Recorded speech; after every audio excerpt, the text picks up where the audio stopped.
Hey guys, welcome back to Dave Does It. I'm Dave, and sometimes I do things. And one of the things we're doing today is working on this old Sterling. So this truck belongs to my friend Mr. Dave. You met him briefly in one of the other videos that I did trying to get that old 350-90 he had running because he was selling it. Well, this is kind of the same thing. So this Sterling was a car hauler. He cut the car hauler frame off. Had full intentions of making it into a heavy-duty rollback until we seen the rear frame cut. It's pretty gross in some spots after getting the hauler frame off. But what makes this truck unique is the rear axles are full lockers. So since then, he's decided he doesn't want to use this truck anymore. We're going to cut the tandems off, save them for another project. But this truck's never run, not since he's owned it. And as far as I can tell, it's been sitting for about 8 years.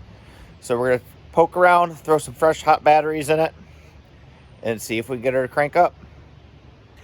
All right, guys, so what we're looking at now is I got to get these 3 batteries in this battery box and kind of jumble some of this up. You know, they had some top post adapters on here. I don't know why. Maybe they used the 8D or something.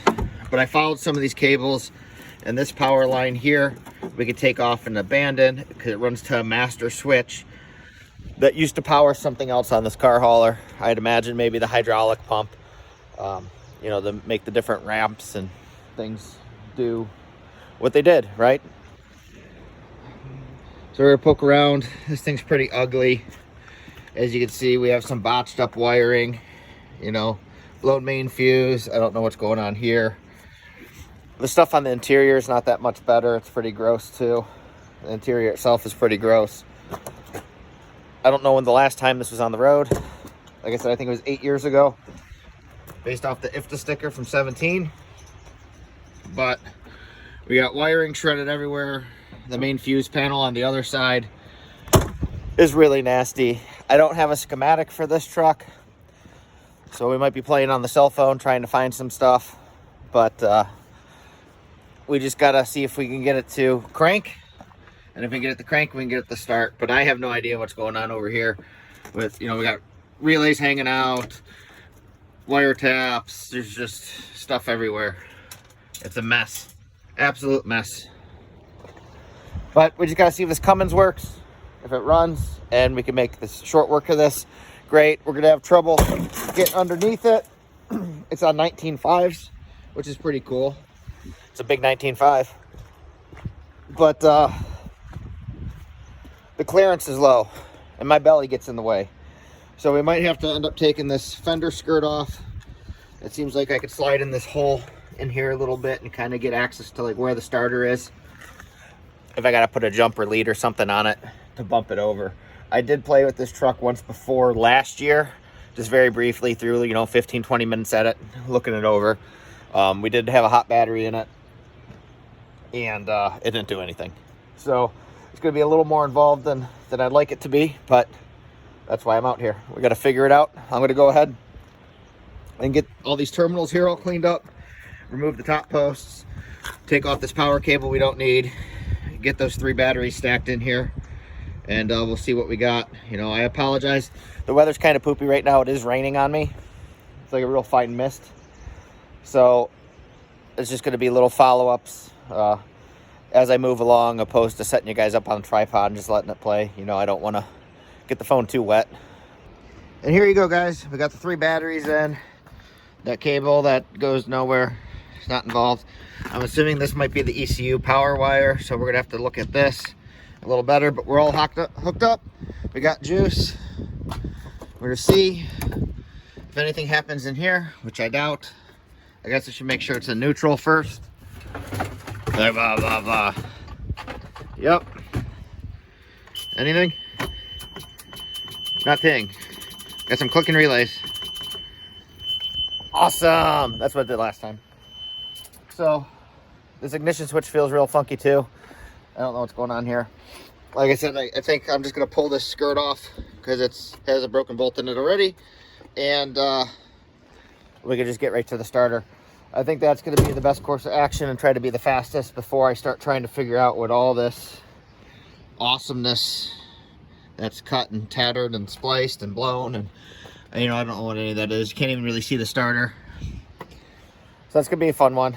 I might get out of the rain for a second and then come back and keep poking around at this. Well, here goes nothing.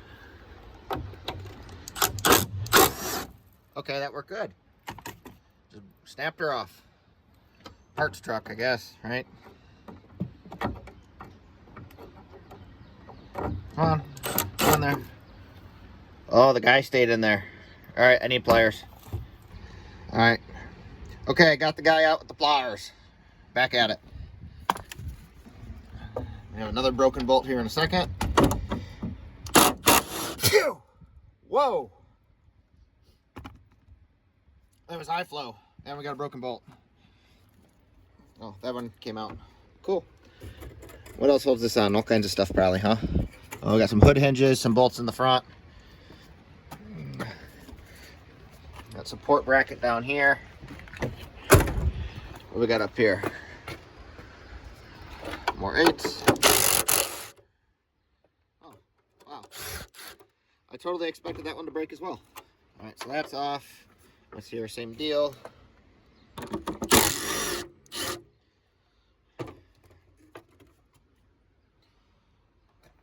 That? How did I get to that? Oh, that just holds that. So we got the ones in the hood hinge. And those are not 8s, they're 10s. More tools. Be right back. All right, I just got that fender cover off, that apron. There it is laying on the back of the truck. Now coming down here, I should be able to put my mat down, grab a flashlight, and check out that gross looking starter right there. Hopefully it's something dumb, and I could just jump the solenoid out and we can make her work, right? That would be the best and easiest case scenario. So fingers crossed. All right, guys, I got the truck to crank. I got my remote starter button. I ended up cutting the wire down here and just clipping to it because I couldn't clip to the rear terminal. The main starter cable is loose, so it's a bit of a fireworks show. I can't tighten it. It wants to break the stud off in the solenoid. I could show you here. See? Oh no, now it's angry. So I've been tugging on that and moving that around, but I did get it to crank. So I'm gonna power up the ECU and see what happens. All right, guys, ECU is powered up. I'm gonna hit the button, see what we got.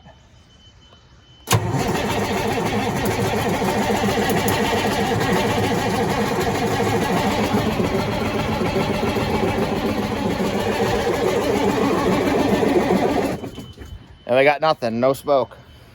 So now I gotta start checking power wires. Oh, man. Of course this couldn't be that easy, you know? Why could I catch a break?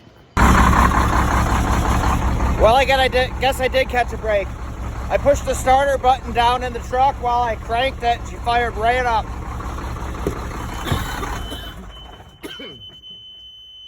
Well, it had over 100 PSI oil pressure, and then she just turned off. So, something's not happy, but it runs, and that's what we were worried about. I did check the oil too. There is oil in it. I'm gonna poke around a little more, see what we got. There actually might not be any fuel in it. I never checked the fuel. I don't know if Dave ever checked the fuel. We were just going off of what was in it. Let's see here. And yeah, I don't see any fuel. I gotta grab a flashlight and actually look in there. So we'll get this pig fired back up and see what happens. All right, guys, quick update here. So I was able to pick through some of the stuff that was cut off the truck. I got another power cable. I'll hillbilly run down in here. It's not pretty. The end came off, so we don't got a lot of strands in there. I was able to just put another nut on the end. Hopefully that's enough. We're gonna see if this puppy will fire back up. There was an inline fuse in the fuse box on the other side that came undone, so I'm hoping that was the issue. There we go. He's running. Oil pressures. Yeah, boy.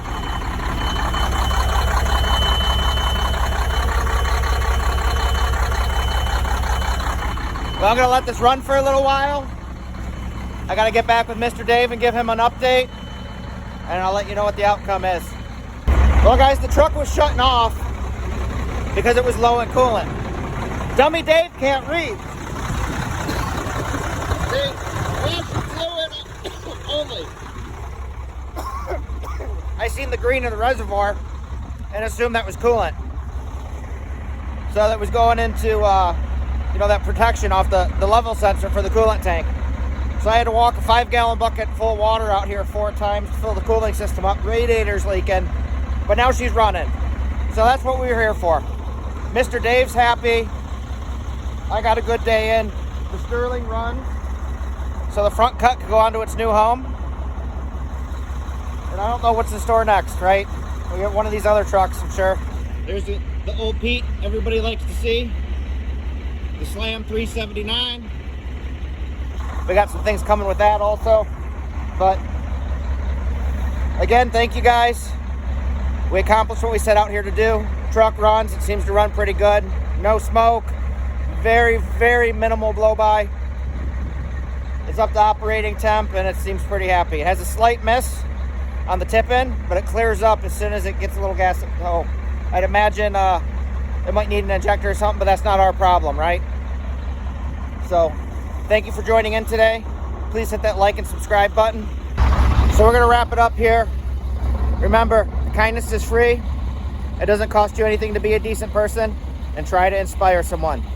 And today, by out here working in this misty, slush, rain mess to get this old Sterling going, I hope I inspired you. Thank you, guys.